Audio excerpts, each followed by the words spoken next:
to have you join us on Nationwide today. We are live on the network service of the NTA. I'm Hawa Salihu Adama. Welcome. A meeting of the National Council of State has been convened by President Muhammadu Buhari. The president is presiding over the virtual meeting anchored from the State House. He was joined at the Executive Council chambers by former President Goodluck Jonathan, Vice President Yemi Osinbajo, Senate President Ahmed Lawan, and few other members of the council. State House correspondent Adamu Sambo reports that all the Nigerian former leaders, present and former Chief Justices of Nigeria, as well as the 36 state governors, are participating in the meeting online from across Nigeria. The Council of State is an organ of the Nigerian government established to advise the president in the exercise of his powers whenever requested, especially on the maintenance of public order. The council also has a responsibility of advising the president on matters relating to the National Population Commission, National Judicial Council, Independent National Electoral Commission, the prerogative of mercy, as well as the award of national honors. Meanwhile, Akinwumi Adesina has been re-elected for a second 5-year term as President, African Development Bank. The re-election, in which he was the sole candidate, took place electronically this Thursday at a virtual annual general meeting of the bank. Adesina, the first Nigerian to hold the post of the bank's president, expressed his readiness for the vital work ahead. He said with the election, he will work hard to help Africa rebound and to get back on a stronger pathway of economic growth and resilience. President Alhassan Ouattara of Côte d'Ivoire offered parting advice to the governing board of the AFDB to come up with ambitious policies towards improving the socio-economic well-being disrupted by COVID-19. And another good news for Nigeria, as President Muhammadu Buhari rejoices with Nigerian-born K.C. Madu, appointed Minister of Justice and Solicitor General for the government of Alberta in Canada. In a statement by the Special Advisor to the President on Media and Publicity, President Buhari describes the honor as landmark and historic, and a pointer to the fact that people of Nigerian descent are go-getters who distinguish themselves in different walks of life. Madu makes history as the first African-born provincial minister in the Canadian history, and is also the provincial secretary and keeper of the Great Seal of the province of Alberta. The president says, as the first black justice minister and solicitor general in Canada, Madu has written himself into history books and urges Nigerians, both at home and abroad, to remain good ambassadors of the country. And Lagos is where we go first today on Nationwide. And Ruth will guide us. Hello, Ruth.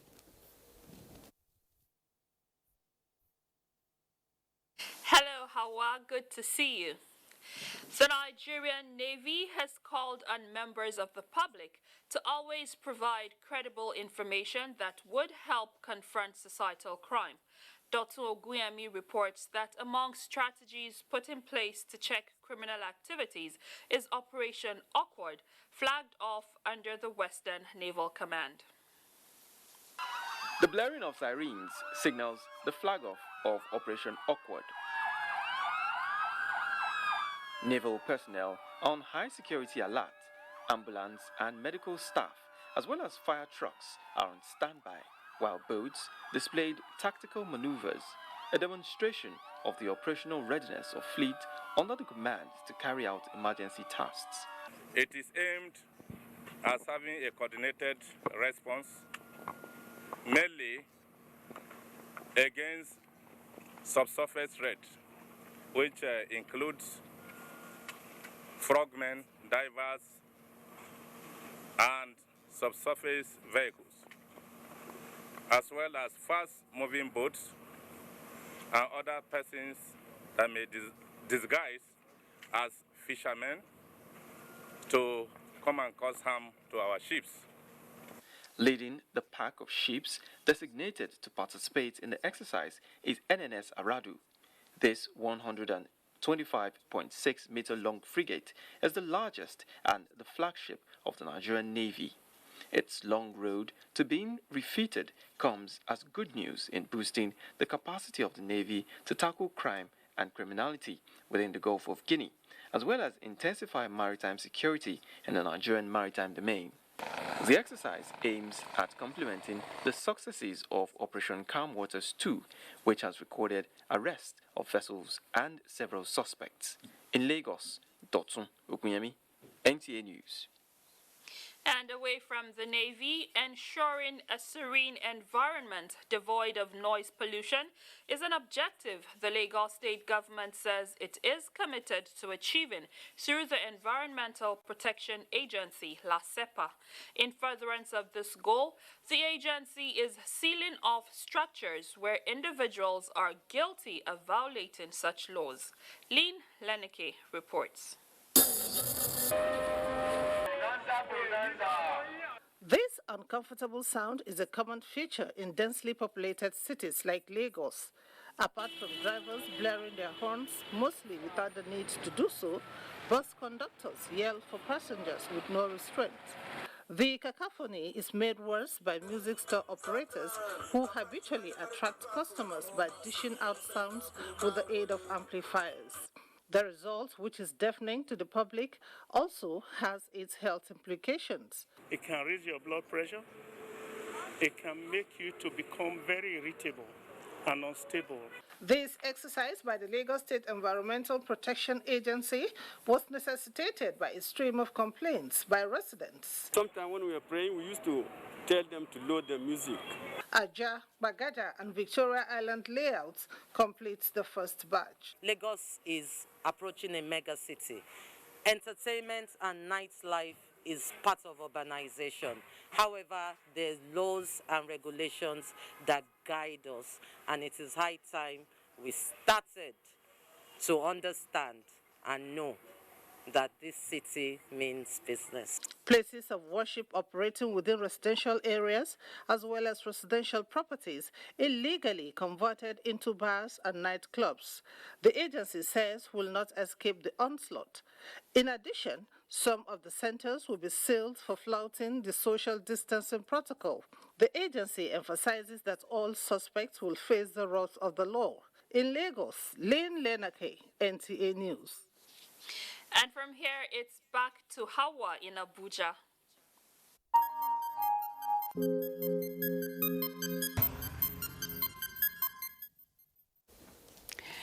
Thanks, Ruth in Lagos. And moving on here in Abuja, now to the latest on COVID-19. Nigeria has recorded 221 new cases of COVID-19 in the country.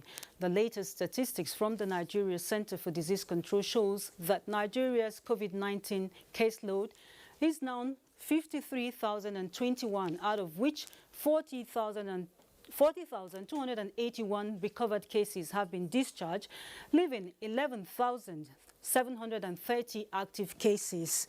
A breakdown of the 221 new confirmed cases across 20 states shows that Plateau has 60 cases, followed by the Federal Capital Territory with 33 and Kaduna with 26 cases. Rivers recorded 18 new cases, Lagos 17, while Enugu, Kwara and Ondo have 9 new cases each. Others are Nasarawa 6, while Gombe and Anambra have 5 cases each. Delta and Abia also have 4 new cases each. Imo recorded 3 cases, while Edo, Ogun, Oyo and Osun have 2 cases each, with Bauchi and Kano also recording 1 case each. On the state's case chart, Lagos still leads with 18,035 cases, followed by the Federal Capital Territory with 5,079 cases, while Oyo is third with 3,060 cases. Unfortunately, the chart shows that 1,010 lives have sadly been lost to the pandemic in the country. For more on how the national infection positivity rate is affecting states across the Federation, and how most communities are reeling from the impact and strain inflicted by the pandemic on daily subsistence. Let's take a quick tour of some states with our reporters on ground, giving us an update. I am Hingino John Adams in Lagos. COVID-19 has no doubt changed the world. Lagos, which is the epicenter in Nigeria, has the highest recovery rate.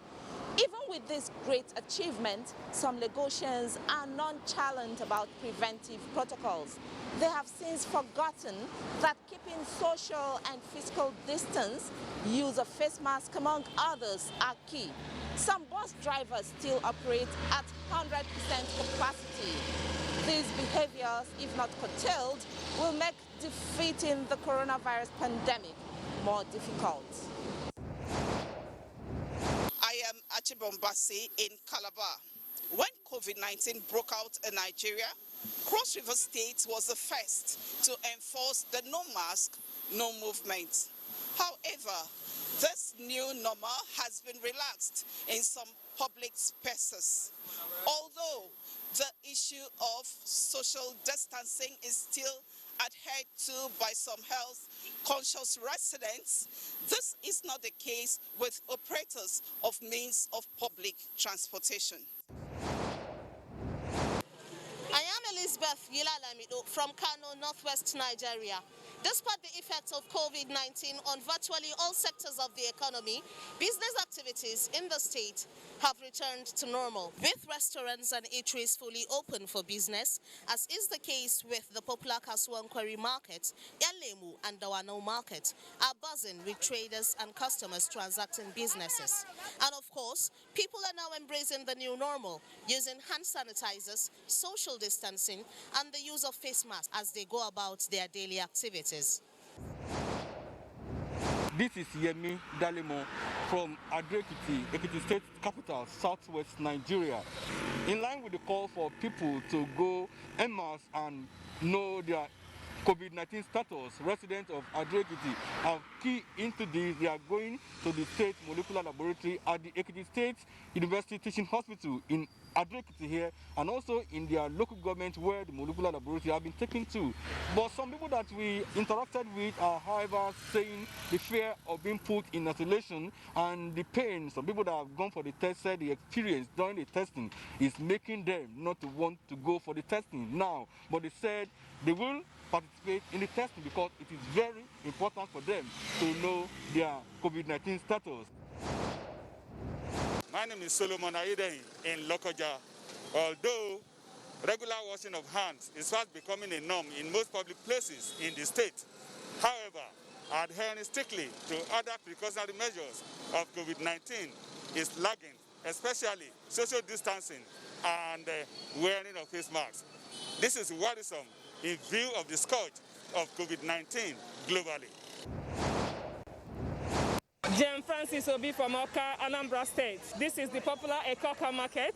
It seems that people no longer want to know what COVID-19 entails, dangers associated with it, as so many people go about their normal businesses. The constant update on the existence of coronavirus and campaign on control of its spread earlier this year by government officials yielded results as people in towns and villages, out of fear of infection by the deadly virus, strictly followed the COVID-19 protocol. Things, however, took a dramatic turn with the relaxation of the lockdown order. Normalcy is gradually returning to the state. And from that update from our correspondent across the nation, we move to the next report, which says the vaccine for coronavirus may not be feasible yet, but guests on Good Morning Nigeria are of the opinion that increased awareness on the virus to rid the public of misconceptions as well as stringent adherence to non-pharmaceutical measures in curbing the spread might be the most potent tool to fight COVID-19. Daniel Adiri has that. As a responder, I have access to the device as well. So when I said, okay, let me just try my possible best to see if I could see my result up there. So when I entered my page, that was when I saw COVID result positive. Immediately it dawned on me like, wow, seriously, so this could get to me and all that. There was one experience I got that it was so funny. I shedded tears. Because when you now see yourself inside an ambulance, blowing the siren, just to clear, we are going. And I begin to ask myself, is it me that is helping people, that is now being carried? So that experience was somehow unique. A vivid picture of real-life experiences are shared by these frontline health workers who contracted COVID-19. Their stories underscore the ray of hope that the virus is not a death sentence. But beyond the narrative, the guests highlight the need for boosting the immune system as well as increased testing capacity across the country. If you compare the Nigerian population and the number of tests so far carried out, in the country is very small. Am I right? Yeah. It's comparatively small. You talked of thousands of deaths in South Africa because South Africa were testing massively when they increased their capacity to test. So the more they were testing, the more they were seeing. So what we are left with, I think is the most powerful weapon, is this social distances, that this non-pharmaceutical, ingredients of our fight. And unfortunately, here in Nigeria, we're seeing more and more complacency. They emphasize that Africa might just be the last battleground for the virus if there is total disregard of social distancing and key safety protocols. In Abuja, Daniel Adiriye, NTA News. COVID-19 and post-traumatic stress disorder. All you need to know after these messages to stay. The Organic Cleanup is the largest remediation project in the world, the first time in Nigeria and the first time by any government. Launched in June 2016, it has gone down in history as one of Muhammadu Buhari's lasting legacies as the President of the Federal Republic of Nigeria. If the water in the land are polluted, the majority of our people there, are virtually being starved because they cannot fish, because the fish wouldn't be there. They cannot farm because nothing can grow there. With some sites in the first phase of the 21 contracts awarded now completed and work beginning in the recently awarded new 36 sites, the project has progressed from stage to stage according to UNEP specifications.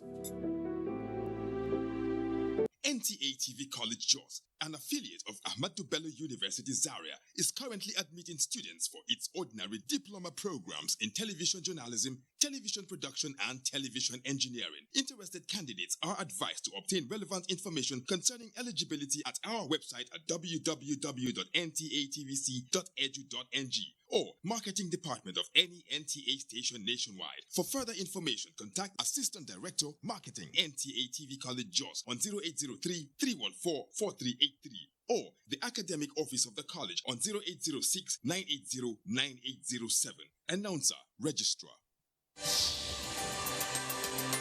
A new edition of TV Guide is out, featuring great personalities from all walks of life. Expository interview with a young TV presenter who shows passion on what she does, Morayo Afolabi Brown of TVC.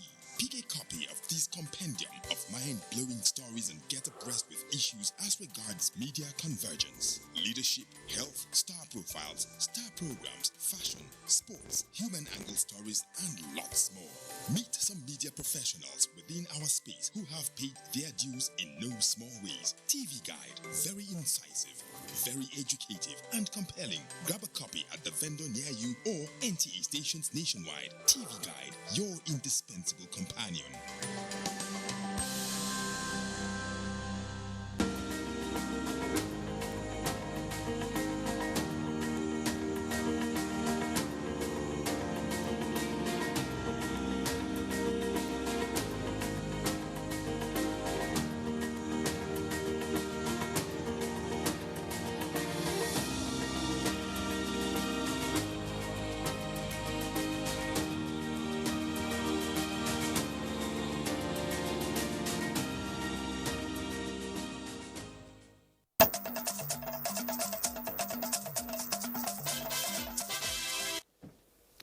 Thanks for rejoining us, but we are not done yet with COVID-19. As we know now for a fact that COVID-19 has many potential sources of trauma, whether for members of a family with a confirmed positive patient, or those who have lost a loved one. Incidentally, the situation may seem just as bad for a COVID-19 survival as well. Post-traumatic stress symptoms, PTSS, as well as post-traumatic stress disorder, PTSD, are commonly associated with disasters, and an understanding of how it plays out can help with providing care and support to those affected. To gain more insight into this issue, I have joining me now via Zoom Dr. Ephraim Oluwanoga. He is the Chief Consultant Psychiatrist, National Hospital, Abuja. Good afternoon to you, Dr. Oluwanoga. If you can hear me. Okay. Can you hear me now, Doctor? Yes. Okay, thank you very much. I was just saying it is easier to understand the excitement and happiness that follows recovery and survival. But what is the most difficult aspect of post-discharge from the treatment center? Sometimes we hear survivors still complain of breathlessness, fear and anxiety, nightmares resulting to insomnia. Why are these symptoms associated with COVID-19? Well, thank you for having me. Let's first of all remember that we are all just learning about COVID because COVID is a disease that is new to the world. But one of the things that we find is being discovered seriously now is that COVID has long-term effects. People recover and they still have symptoms that they didn't expect that they would continue to have. And so those symptoms like breathlessness, not feeling well, some even talk about occasional loss of memory, occasional loss of balance, they just fall down. Various symptoms like that happen even after people recover from the acute infection. Okay, I'm just wondering, of course we know that the COVID-19 is a new kind of infection that has come to stay with us for now. But why is PTSD therapy not incorporated in the treatment plan in our COVID-19 national response? I think it's a fundamental omission, actually, because it really ought to be. The fact is that COVID probably has as much psychological impact as it does physically. Even people who have not contracted COVID are psychologically affected by COVID. What kind of disease is this that comes into the world and people can no longer have a livelihood and businesses are wiped off and children cannot go to school? All sorts of things, all various psychological stressors are occurring as a result of COVID. The fear of contracting it, after contracting it, wondering what next, while having the acute disease, being afraid that one may die. So all of these things predispose people to post-traumatic stress disorder. After this COVID pandemic is over, I know for a fact that we are going to see a lot of cases of post-traumatic stress disorder because this is a condition that commonly occurs when people's lives are threatened or people come close to life-threatening situations. And when there is a disease that brings people in contact with the world, almost every time you go out and meet somebody, you have to wonder whether you have come in contact with this disease. Okay, so sorry, doctor, since we don't have this incorporated in our treatment plan for now, I was just wondering how can a COVID survivor suffering from the PTSD be cared for and supported? Well, you know that when people recover, in fact, during COVID, some during COVID require we have had to see some who are on treatment for COVID in the isolation center because the stress gets to them. And so they call in psychiatrists to give psychological support. Now, going forward, it is not too late to incorporate it. Ideally, we expect that people should be able to walk into even their primary health care center and get some stress counseling and get some basic counseling to help them detect whether they have post-traumatic stress disorder. If they do, then they need to be referred. Okay, But okay. All we right. hope that every medical personnel will be able to offer some support to patients going forward. Okay, that will be all for now, Dr. Oluwanoga. We truly appreciate your joining us today on Nationwide. Thank you very much. Thank you. And moving on, as part of efforts to contain the spread of COVID-19, the Cross River State COVID-19 Task Force team has continued its rural communities sample test in the state. Archibombasi reports that the exercise held in Akankpa local government area is part of the sensitization campaign powered by the World Bank, NCDC, and the Cross River State government. The campaign aims to contain a possible outbreak and spread of the disease in the area while emphasizing the need for positive behavioral change.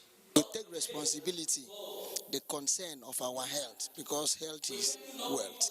Is to tell them that it's real, that COVID-19 disease is real. If life must return to normal, the aggressive approach in fighting the disease is said to be necessary. We'll be going into the various villages to take samples. Of course, these samples will be tested and results will be provided. We are going to adhere to all the instructions, all the rules. The task force team earlier inspected the conduct of ongoing national examinations for exit classes in the state to ensure that every child who is writing the examination is protected. In Calabar, Archibombasi, NTA News. Gombe State has received 60 truckload of grains from the federal government as palliative for distribution to the people of the state to cushion the economic impact of the coronavirus pandemic. Correspondent Emmanuel Akila reports that the Minister of Humanitarian Affairs, Disaster Management and Social Development, Sadia Umar Farouk, handed over the food items to Governor Muhammadu Inuwa Yahaya in Gombe. Food materials include 690 metric tons of maize, 60 metric tons of millet, 720 metric tons of sorghum.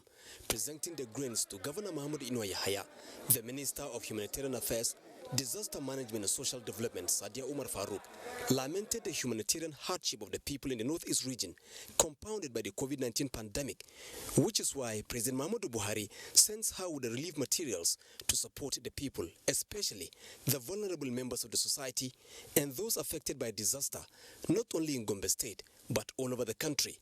Government is very determined and government is very focused to see that we bring about early recovery in the Northeast. That is to say, people are returned back to their communities, people are rehabilitated, and people are supported in livelihood activities. The minister had visited the governor at Government House, where she reminded the government and people of Gombe State on the need to take precautions as the flood prediction for the year 2020 has already begun affecting the flash areas, Gombe State inclusive. Governor Inuwa Yahaya thanked President Muhammadu Buhari for the show of concern. We appreciate you, and most especially for this gesture that you come with. Post-COVID, Gombe is taking proactive measures. One, we provided in our budget a special grant or support that will give to our women and youth. The minister, accompanied by officials of the National Emergency Management Agency, NEMA, and other staff of her ministry, have proceeded to other states on the same mission. In Gombe, Emmanuel Akila, NTA News. And away from COVID-19, the National Council... Away from COVID-19, it's barely 2 days before Nigeria officially opens up for international flights, commercial flight services, starting with 5 daily flights at 2 international airports. Aviation correspondent Emmanuel Ayimiro joins me live now from the Nnamdi Azikiwe International Airport. Actually, Emmanuel is here with me in the studio. And Emmanuel, welcome to Nationwide, Emmanuel. Thank you so much. a flight scheduled yet for international travels? Thank you so much. There are cheering news from the airport. Out of the 21 international airlines that have been listed, 12 have indicated interest to commence operation as soon as the airport is open from the 29th of this month, starting with two. Two international airlines have indicated interest for the 29th of this month, 4 for the 1st of September, 1 for 2nd of September, 1 for the 3rd of September, 2 have indicated interest for September the 4th, 1 for September 11th, and the last one for now for October the 2nd.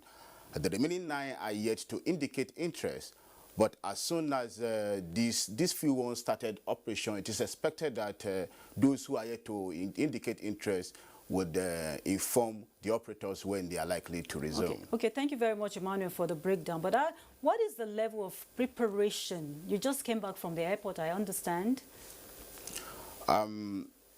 The latest now is that there is nothing new compared to what it was, or it has always been at the domestic terminal. The operator said that they started it well during the domestic terminal, and that the protocol are the same. Nothing is new, so it is not going to be anything different. The only thing that is new now at the international terminal is an infrared machine that will scan a passenger who is getting ready to come into the departure hall. I guess they're comfortable with what they have on ground. Definitely. But there's this issue about an upward review of the passenger service charge. Could you give us more details about that? According to FAN, in the last 9 years, that is from 2011, no additional service charge has been added to the ticketing of ticket of flying passengers.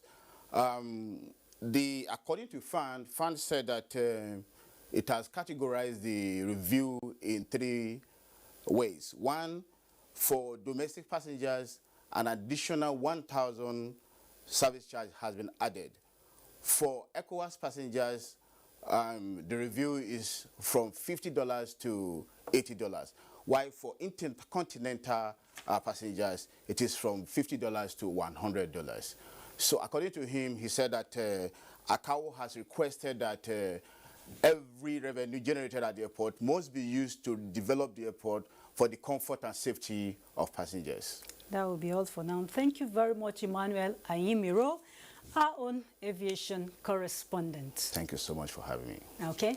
And it's time for us to join our Maiduguri Network Center, and Abubakar is on duty today. Abubakar, you're on.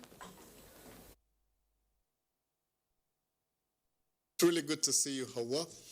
Borno State government has again called on the Boko Haram insurgents to sheath their sword and embrace peace for the good of all.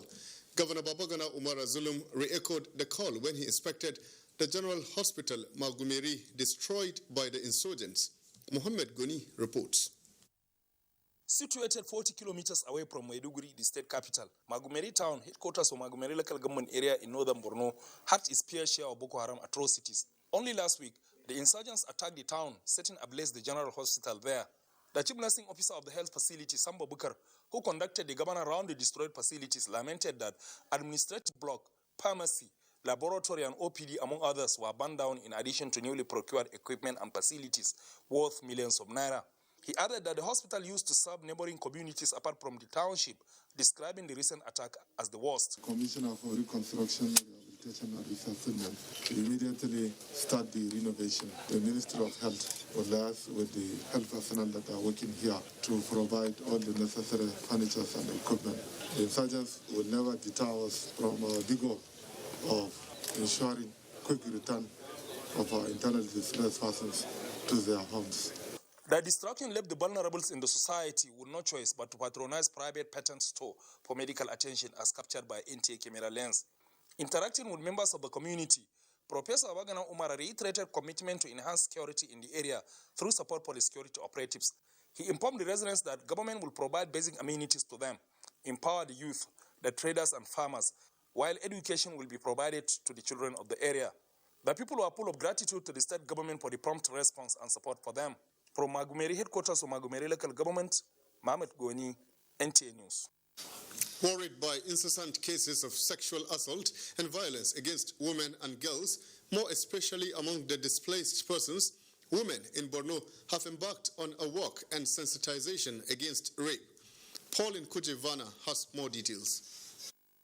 Menace of rape is wreaking much havoc in the society. Hence, the sensitization work by women in Borno under the auspices of Trade Union Congress Nigerian Women Commission to condemn the trend before more lives are ruined. Chairperson TUC Women Borno State, Comrade Lucy Yunana, who read the message of the President Hafsa Shaibu to the leadership of organized labor in the state, appealed to government, NGOs, and civil society organizations to put more effort towards curtailing cases of rape and gender-based violence. On daily basis, we are confronted with the cases of rape, and so we must join hands as anyone could be a victim. Chairman TUC Comrade Baba Yohaman and that of NLC in Borno State, Comrade Bulama Abiso, welcomed the initiative by the TUC Women Commission and pledged to plead with government to create gender-based violence desk office in the state. The women call on authorities to take action towards curtailing this trend. Sensitization, seeking for justice, empowerment, and encouraging the victim to speak up are the agitation of these women as they walk. In Maiduguri, Pauline Kujavana, NTA News. Thank you, Pauline. And those are the latest stories for now from Maiduguri. Let's go back to Hawa in Abuja for more on Nationwide. Hawa? Very well, Abubakar. Thank you. And here in Abuja, we still have more reports for you on Nationwide, but that will be after this break. Do stay with us.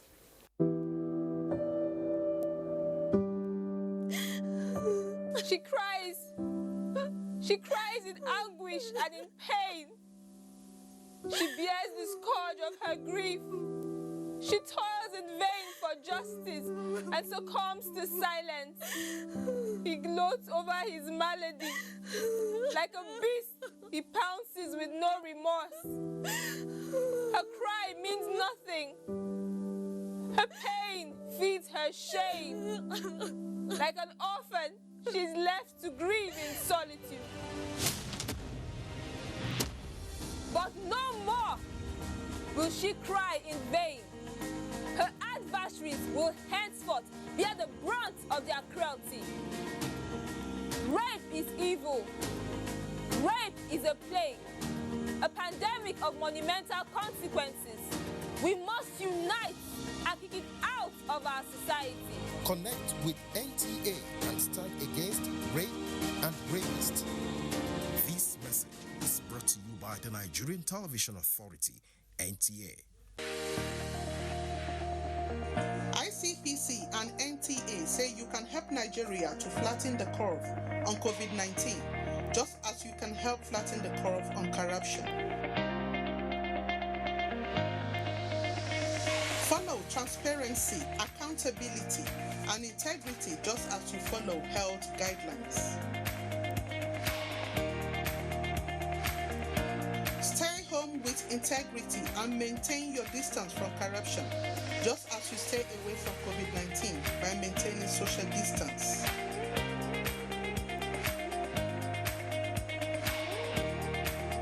Report every act of corruption to ICPC just as you report COVID-19 to NCDC.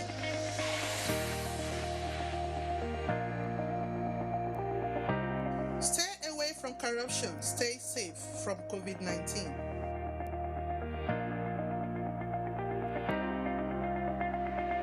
Report any act of corruption to ICPC on toll-free number 0800-2255-4272. This message is brought to you by ICPC and NTA. You can follow us on all our social media platforms: Facebook at NTA Network News, Instagram at NTA Network, Twitter at NTA News Now, YouTube at NTA News Online. Or visit www.nta.ng. For live streaming, visit www.nta.ng/live. Now, you can stay updated on the go, be it on your TV, iPhone, laptop, or iPad, or download the NTA mobile application from your Play Store or App Store. NTA, you can beat the rich.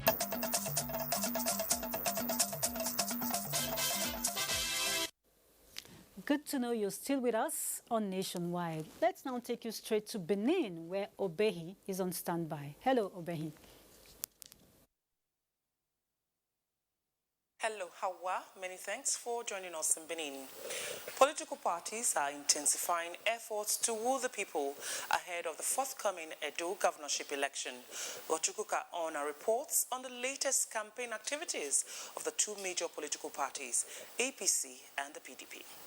The APC governorship candidate, Pastor Sagi Izeyamo, while educating the people of Owan East of his Simple Agenda manifesto, expressed regrets that the state government has not tackled the challenges of agriculture, health, manpower development and education confronting the area. He promised to address these challenges if elected. Me, I get simple agenda. And with that simple agenda, we go see development for this local government. Where security not day, development not be day. We go make sure say security day on one East. Meanwhile, the State Publicity Secretary of the APC, Chris Azebawa, has accused the PDP of attacking one of their campaign venues, injuring some persons. I'm very concerned, and so I have decided to alert the people of Edo State to what just happened. All of them are going, okay, you have escaped Erika, okay, we are going to kill today. That's why are we saying that Abaki will not win? The PDP candidate has also taken his campaign to Ovia Northeast, where he told the people that the election is about moving Edo forward and he is the best man for the job. He told the people that President Muhammadu Buhari has assured him of a free and fair election. I want to promise you today that I have done the design. This whole road, you see where we came from now? That road, I will do it. I have also approved that we will give more money to your vigilantes so that you can go back to your farm and farm in peace. The PDP candidate also intimated the Enoge of Obazuwa, His Royal Highness Edun Akenzua, of his re-election bid. In Benin, Ogochkuka Ona, NTA News. And from politics to security, the police has paraded the suspects allegedly involved in the gruesome murder of late Vera Uwaila Omozua, a 100-level microbiology student of the University of Benin. She was murdered May this year in a church in Benin, Edo State. Good luck, Inaini, as details. Paraded of police says it took a high-powered team of investigators to unravel those behind the devilish act. It says the suspects will be made to face the wrath of the law. What we are seeing today is a result of unrelenting effort of the police to get at the roots of the crime. The suspects are 4 male, 2 females. Some of them revealed their level of involvement. So as I see the girl, I come, the blind meet, I come. They talk. I say it's too fine, this one. So when the time come, I say one pray. Next, as we became lucky, so they can't sit down. So as me, I wait again. When they come carry 2x4, they can't knock the girl away. 22-year-old Uwaila died on May 30th this year, days after she was sexually assaulted and attacked in her local church where she studied. In Benin, good luck, Inaini, NTA News. And that's it from Benin. Nationwide continues with Hawa in Abuja. Thank you very much, Obehi. And moving on here, a report just inside President Muhammadu Buhari has approved the appointment of Colonel Milan Dikio, retired as interim administrator, amnesty program, with effect from August 21, 2020. A statement by the senior special assistant to the president on media and publicity, Garba Shehu, says the appointment follows the president's approval of the disengagement of Professor Charles Dokubo from office as the coordinator, amnesty program, with immediate effect. Professor Dokubo has been directed to hand over all official matters to the most senior officer of the program. President Buhari appreciated the services of Professor Dokubo to the Federal Republic of Nigeria and wished him well in his future endeavor. To security now, 410 members of the Dar es Salaam terrorist group, including women and children, have surrendered to troops of Operation Wild Stroke and other security agencies in Uto Toto local government area of Nasuru State. A statement by the Coordinator Defense Media Operations, Major General John Enenche, indicates that a bomb-making factory was also discovered during the clearance operation in the area. Major General Enenche notes that the operation, sequel to intelligence report, recovered 6 rocket launcher bombs, 13 improvised rocket bombs, 10 locally made hand grenade, among others.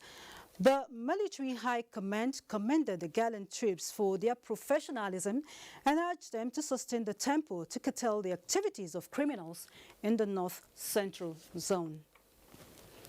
Meanwhile, the multinational joint task force has facilitated the liberation of a Nigerian nurse abducted by the Islamic State's West African province, ISWAP, terrorists in January 2020. The Chief of Military Public Information, MNJTF,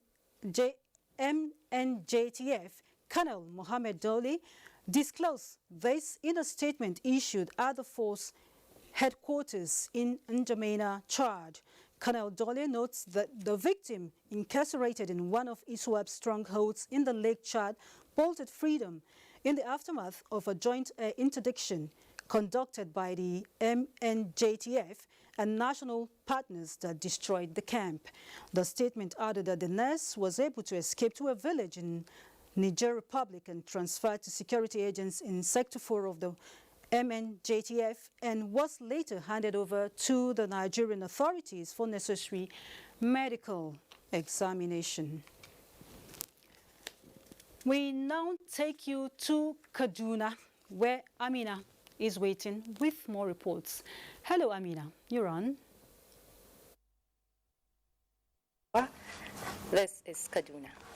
Members of APC Caretaker Extraordinary Convention Committee Northwest Zone have resolved to reach out to aggrieved members for reconciliation. The committee disclosed this during an interaction with journalists in Kaduna. Ablai Mohammed reports. Extolling the democratic credentials of President Muhammadu Buhari and his passion to bequeath a more prosperous Nigeria to future generations, the committee members told journalists that President Muhammadu Buhari is a strong believer in the well-being of the populace and deserves support and solidarity of the party faithful in delivering good governance. They therefore called on other members of the APC who have crossed to other political parties to honor their invitation for reconciliation and return into the ruling party's fold. Extra Convention Committee is a clear picture of the love and passion President Muhammadu Buhari has for APC and democracy in Nigeria. It is time for hard work. It is time for reconciliations. It is time for a unity. It is also time for teamwork for a prosperous APC. Members of the committee further acknowledged that Northwest has been a strong pillar of Nigerian democracy and will continue to support good leadership, peace and progress as the bedrock for sustainable democracy and good leadership. In Kaduna, Abdullahi Muhammad, NTA News. Religious leaders in Kaduna have agreed to leverage on the teachings of their faith to halt the scourge of gender-based violence and rape. They made the commitment at a stakeholders forum convened by the wife of the governor, Aisha Ummi Garba El-Rufai. Ahmed Umar Kudan reports. Understanding the influence of religion on its followers prompted the wife of the governor and her partners to reach out to the religious leaders. They came with an unflinching commitment to join forces with the governor's wife to kick out gender-based violence and rape. The wife of the governor, Aisha Ummi El-Rufai, expressed the hope that the involvement of religious leaders will change the narrative. We also want to ensure that there's a protective structure around survivors. In case rape happens, they should know that there is an existing structure that they can lean on to forward their cases and to make sure that they get justice from the grassroots all the way to the state level. We have to remove all those divides focus on fighting to stop rape. Whether the man is my tribe or my religion, a rapist is a criminal. A rapist is a wicked man. So we must fight. The fight is holistic. It is not the government, whether federal government, state government, or local government. No, it's the whole community, because this menace is within the community. It starts from household. The Stakeholders Forum had prominent religious leaders in attendance. In Kaduna, Ahmad Umar Kudeng, NTA News. And that's it from here. It's back to you in Abuja. Very well, Amina. And moving on here in Abuja, stakeholders in the creative industry have commended the composition of the subcommittees on creative industry intervention launched by the Information and Culture Minister, Lai Mohammed. President, National Association of Nigeria Travel Agencies, Susan Akboriari, said the needs and expectations of players in the sector would be addressed by the subcommittees as inaugurated by the committee chairman and Director General of the National Council for Arts and Culture, Olusegun Runshawe. John Likita Best, another stakeholder, expressed belief that the 13 subcommittees will put together the framework to address the immediate and future impact of COVID-19 on the industry. To bring corruption to the barest minimum in Nigeria, there is a need to build a generation of honest, trustworthy, responsible, and respectful citizenry that will do things the right way. This is the position of the Independent Corrupt Practices and Other Related Offences Commission, ICPC, as it held its annual anti-corruption national essay competition. This year's event coincides with the Commission's 20th anniversary celebrations. Student, avoid corruption. From the National Anti-Corruption Anthem came the vows to stand against corruption anywhere, anytime by the students participating in this year's competition. The essay for today said, my dream of a corruption-free country. I believe that corruption did not start in a day, so it's going to take us some time. But if we work together, we'll be able to fight against corruption. For you to have integrity, you have to have the fear of God. The virtual competition has participants from various secondary schools from across the country. The aim, inculcating moral values into younger Nigerians to win the anti-corruption fight. I want to encourage you that you never settle for less than the best. So, it's the ethic of diligence, constant and earnest efforts to achieve any task that is given to you. The competition, which is in two categories, junior and senior secondary schools, has cash and laptops as prizes for winners. Next on our lineup is Sports Update.